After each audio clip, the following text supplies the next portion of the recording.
वो रात का समय था। आलोक अपने दोस्त नितिन के साथ जापान के होटल में था। नितिन बेड पर लेटा हुआ सोने की तैयारी कर रहा था, मगर आलोक कहीं जाने की तैयारी कर रहा था। रात के 1 बज रहे हैं आलोक। इतनी रात को तुम कहाँ जाने की तैयारी कर रहे हो?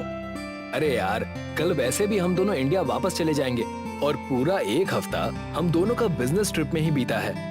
यार तुम तो ऐसी बातें कर रहे हो जैसे कि तुम जापान पहली बार आए हो।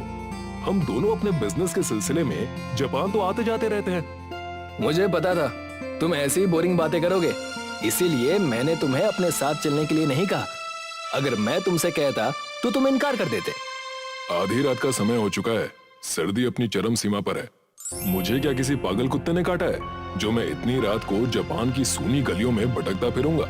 इन सूनी गलियों के आगे एक बहुत अच्छा इंडियन कैफे भी पड़ता है, मैं बस वहीं तक जा रहा हूँ।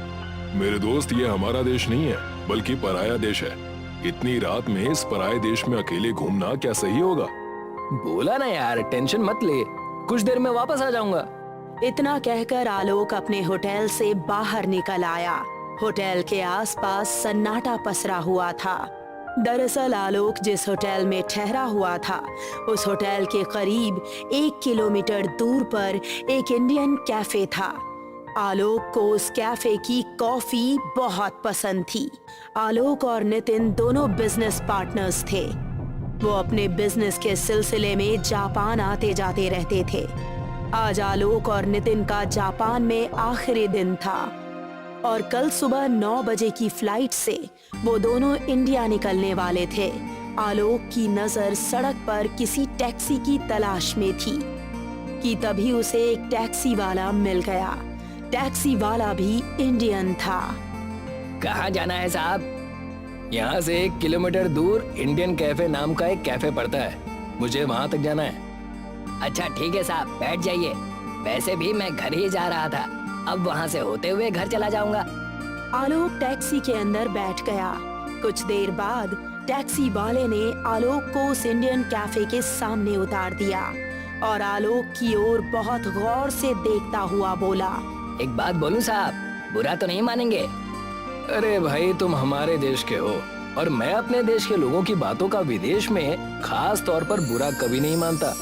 रात के 1 बज रहे हैं साहब और वापसी में शायद अब आपको कोई टैक्सी भी नहीं मिलेगी। आप अकेले भी हो तो मेरी एक सलाह मानिएगा, आप अकेले अपने होटल मत चले जाना। इतना कहकर टैक्सी वाला वहाँ से चला गया। आलोक ने टैक्सी वाले की बातों पर कोई ध्यान नहीं दिया। वो कैफे के अंदर चला गया और वहाँ करीब आधे घंटे तक बैठा रहा। आधे घंटे बाद उसे नींद आने लगी। आलोक कैफे के बाहर निकल आया, मगर उसने देखा कि वहाँ पर अब कोई भी टैक्सी मौजूद नहीं थी। अगर टैक्सी का इंतजार किया तो शायद सुबह तक मुझे इंतजार ही करना पड़े, पैदल ही चला जाता हूँ। इतना बोलकर आलोक होटल की ओर पैदल ही निकल गया।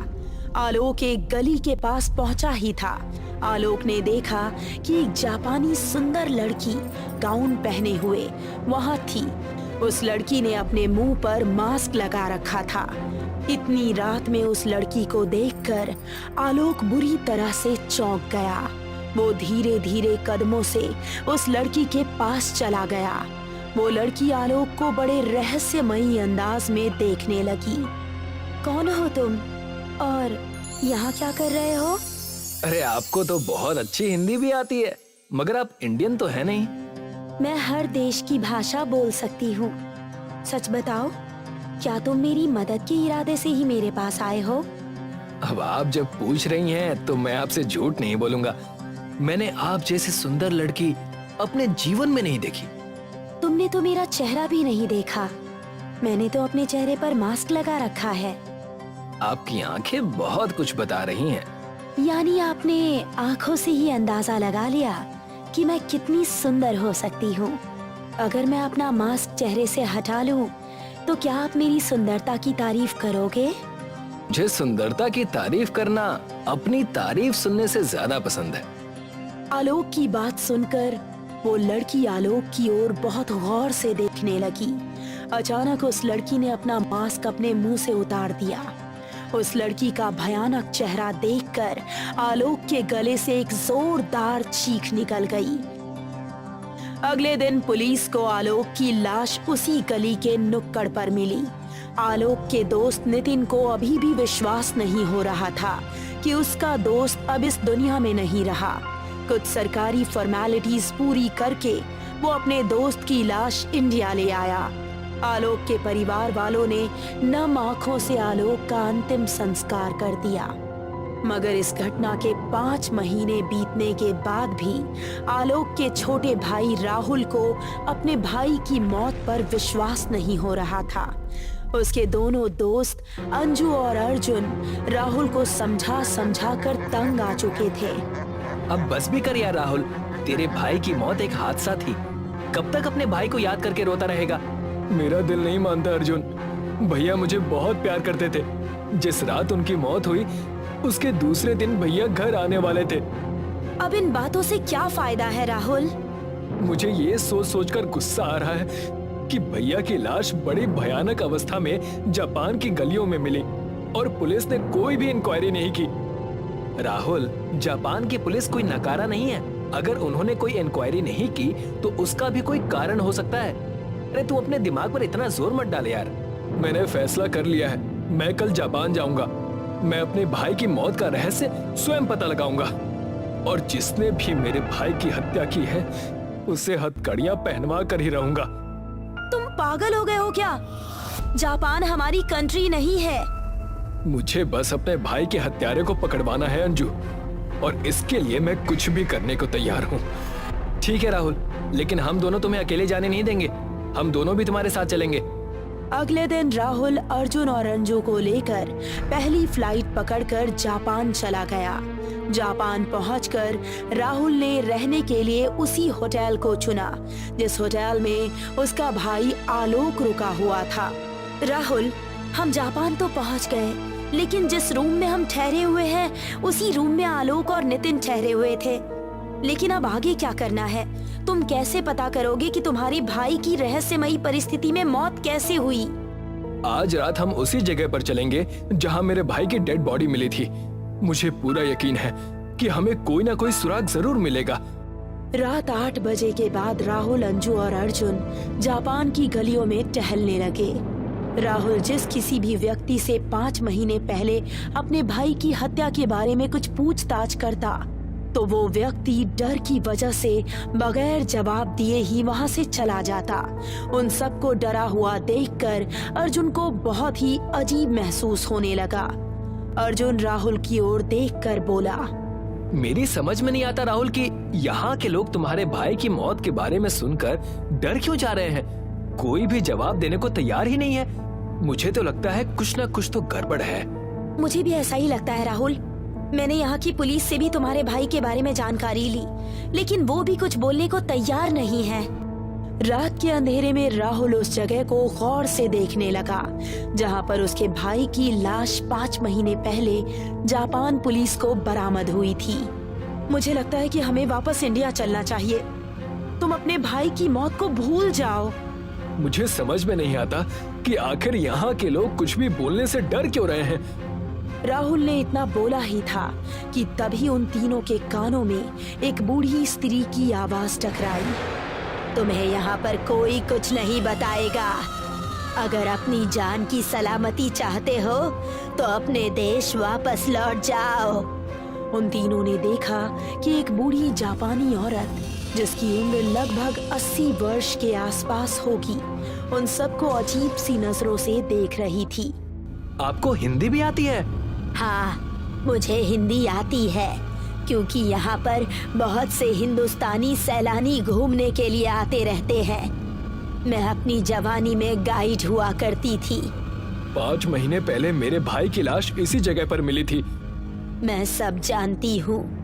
यहाँ का कोई भी नागरिक तुम्हें इस बारे में कुछ नहीं बताएगा। लेकिन क्यों? क्योंकि सब लोग उससे डरते हैं। आज तक जिस किसी ने भी उसे देखा वो जिंदा नहीं बचा, और जो जिंदा बचा वो बताने के लायक नहीं रहा। आप क्या कह रही हैं? मेरी कुछ भी समझ में नहीं आ रहा। बरसों पहले हमारे जापान में कुचिसाके ओना नाम की एक जवान और अत्यधिक सुंदर स्त्री रहा करती थी। कहते हैं कि उसका पति अपनी पत्नी कुचिसाके ओना के ऊपर शक किया करता था। धीरे धीरे उसका शक इतना बढ़ गया कि उसने कुचिसाके ओना के चेहरे की सुंदरता को बिगाड़ दिया। उसने कैंची से उसके मुंह को चीर दिया। ज्यादा रक्त बहने की वजह से कुचिसाके ओना की मौत हो गई, मगर वो मर के भी नहीं मरी। वो आज भी मास्क पहनकर वही कैंची लेकर जापान की गलियों में टहलती है। अगर कोई बच्चा या जवान व्यक्ति उसे दिख जाता है तो वो अपना मास्क हटाकर उससे पूछती है कि क्या वो सुंदर है या नहीं। अगर व्यक्ति हाँ बोल देता है तो वो वही कैंची लेकर उसका चेहरा भी अपने जैसा ही कर देती है और वो मर जाता है। और अगर कोई ना बोल दे तो वो उसे जान से मार देती है। दोनों ही हालत में मौत पक्की है। तो आप कहना चाहती हैं कि मेरे भाई को उसी स्त्री ने मारा है जो मर चुकी है? हाँ, क्योंकि तुम जिस जगह पर खड़े हो कुचिसाके ओना उसी घर में रहा करती थी। उस बूढ़ी स्त्री ने इतना कहा ही था कि तभी अचानक वहाँ पर ठंड बढ़ गई और तेज हवाएं चलने लगी। वो बूढ़ी औरत वहाँ से चली गई। मुझे उस बूढ़ी औरत की बातों में सच्चाई लग रही थी राहुल। हमें यहाँ से चलना चाहिए। मैं इन बकवास बातों को नहीं मानता। राहुल ने इतना कहा ही था कि तभी उस घर से एक बहुत ही सुंदर स्त्री गाउन पहनी हुई धीरे धीरे कदमों से चलती हुई उन तीनों के पास आ गई। अर्जुन उसकी आंखें देखकर सम्मोहित सा हो गया। वो सुंदर स्त्री बहुत ही गौर से उन तीनों की ओर देखने लगी। अचानक उस सुंदर स्त्री ने अपने चेहरे से मास्क हटा लिया। मास्क हटते ही उन तीनों के गले से एक जोरदार चीख निकल गई। उस स्त्री के होठों के दोनों किनारे बुरी तरह से कटे और चीरे हुए थे। अचानक वो बड़े ही भयानक अंदाज में हंसते हुए उन तीनों की ओर देखकर बोली, तुम तीनों को मैं कैसी लगी? उसकी बात सुनकर उन तीनों ने जैसे ही वहां से भागने की कोशिश की, उन्हें ऐसा महसूस होने लगा जैसे कि उनके पैरों को किसी ने बुरी तरह से पकड़ रखा हो। तुम तीनों नहीं भाग सकते जब तक तुम ये नहीं बताते कि मैं तुम्हें कैसी लगी। क्या मैं सुंदर नहीं लगी? हाँ, तुम सुंदर हो, बहुत सुंदर हो। सच? तब तो तुम्हें भी मेरे जैसा दिखना चाहिए। इतना बोलकर उस भयानक स्त्री ने अपने हाथ में पकड़ी कैंची से अर्जुन के दोनों होंठ काट कर फाड़ दिया। अर्जुन की तड़पते हुए मौत हो गई। हमें यहाँ से जाने दो प्लीज, हम किसी को कुछ नहीं बताएंगे। पहले ये बताओ कि मेरा चेहरा तुम्हें कैसा लगा? तुम्हारा चेहरा बहुत सुंदर है, लेकिन चेहरे का आधा हिस्सा बड़ा ही भयानक है। अंजू ने इतना कहा ही था कि तभी उस भयानक स्त्री ने क्रोधित होते हुए कैंची से अंजू की गर्दन काट दी। अंजू गिर पड़ी। राहुल डर से थर थर कांपता हुआ बोला, तुमने ही मेरे भाई को मारा था ना? कौन हो तुम और तुम सबको मार क्यों रही हो? मगर उस भयानक स्त्री ने राहुल की बात का कोई जवाब नहीं दिया। मुझे बताओ, क्या मैं तुम्हें सुंदर दिखती हूँ या नहीं दिखती हूँ? नहीं, तुम इतनी कुरूप हो कि तुम्हारे जैसी बदसूरत स्त्री सारे संसार में नहीं मिलेगी। विश्वास नहीं होता तो एक बार खुद का चेहरा आईने में देख लो। राहुल ने इतना कहा ही था कि तभी उस स्त्री ने अपनी कैंची राहुल के पेट में घुसेड़ दी। अगले दिन जापान पुलिस को उन तीनों की लाश उसी गली में मिली और वही बूढ़ी स्त्री जापान पुलिस को बता रही थी, मैंने इन तीनों को सचेत किया था कि ये कुचिसाके ओना का इलाका है, मगर ये सब नए जमाने के बच्चे थे। इन्हें इनकी मौत यहाँ तक खींच लाई।